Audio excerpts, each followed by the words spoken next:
From the box office settings section of your dashboard, choose Payment Systems from the side menu.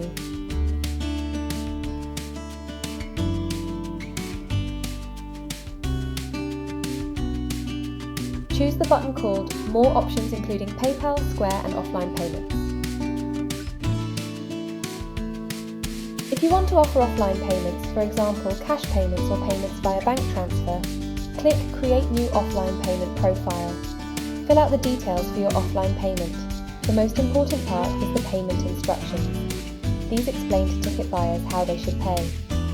If you want to restrict the amount collected via offline payments, or set a time before your event when it's unavailable, for example to give you enough time to process the payments, use the option to set additional conditions for when this payment method is available.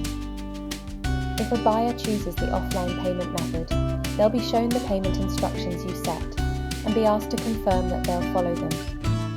You'll need to check you've been paid via this method.